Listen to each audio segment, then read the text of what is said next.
आप तो एजुकेटेड लोगों तो कभी ये गलती नहीं करते कि फोन हाथ में ले रखा है और सिर ऐसे झुका रखा है। आप लोगों को पता है कि सेंटर ऑफ ग्रेविटी नाम का एक कॉन्सेप्ट होता है जो ये बताता है कि अगर हेड को ऐसे रखोगे तो मिनिमम प्रेशर आएगा बैकबोन के सर्वाइकल वाले पार्ट पे। तो आप लोग क्या करते हो, फोन यूज करना है तो फोन के लिए सिर नहीं झुकाते, आप क्या करते हो, फोन को यहां उठा के रखते हो, ऐसे तो यूज करते हो। Got it. अब ऐसे यूज करते हो तो आपके तो कभी दिक्कत नहीं आई, बट कुछ ऐसे लोग हैं जिनमें आईक्यू थोड़ा सा तुम लोगों से कम है ना, थोड़ा सा मेंटल डेवलपमेंट उनका कम हुआ है, तो वो लोग क्या गलती करते हैं, वो लोग फोन हाथ में लेंगे और ऐसे झुका लेंगे।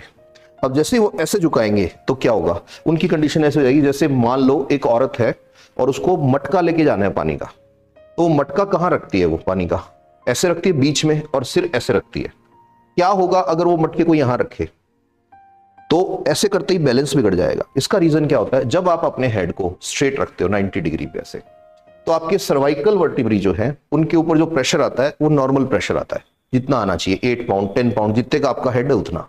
बट जैसे ही आप हेड को 10 डिग्री टिल्ट करते हो, सेंटर ऑफ ग्रेविटी आगे शिफ्ट होता है और हेड का वेट जो है वो हर 10 डिग्री पे डबल होता जाता है, ट्रिपल होता जाता है। तो अगर किसी आदमी ने फोन ऐसे पकड़ रखा है और ऐसे चला रहा है फोन, तो होगा क्या, उसकी जो C2 C3 C4 है, ये जो मैं बता रहा हूं, ये जो है एक्स्ट्रा वेट आएगा इस पे। जब एक्स्ट्रा वेट आएगा तो C3 C4 ऐसे बेंड होनी शुरू हो जाएगी, C2 C3 C4 इनमें से कोई सी एक बेंड होनी शुरू हो जाएगी। जब ये बेंड होएगी तो क्या होगा, ये जो डिस्क बीच में मैंने बताया, ये डिस्क क्या है, कुशन है, दो वर्टिब्री आपस में फ्रिक्शन नहीं करे इसलिए कुशन दे रखा है। अब यहां सबसे सेंसिटिव चीज ये नहीं है कुशन दे रखा है, सबसे सेंसिटिव चीज ये है कि कुशन के बीच में और वर्टिब्री के बीच में एक छेद है और उस होल में कौन बैठा है, ब्रेन का एक पार्ट जिसका नाम है स्पाइनल कॉर्ड, और हर दो वर्टिब्री के बीच में से इधर और इधर उसकी ब्रांचेस निकल रही हैं जो सप्लाई दे रही हैं हमारे फेस को, हमारे अपर बॉडी पार्ट को।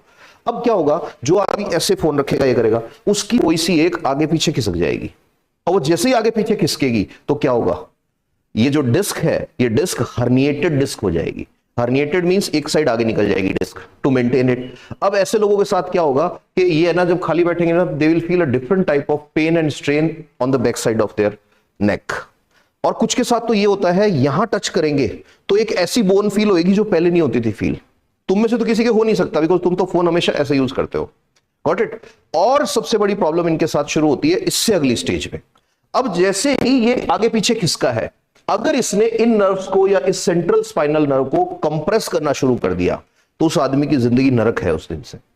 उसको हो सकता है उल्टियां आए, हो सकता है उसके जबड़े में दर्द हो सकता है उसके कंधे में दर्द हो सकता है उसको जकड़न फील हो। इसको बोलते हैं सर्वाइकल स्पॉन्डिलाइसिस।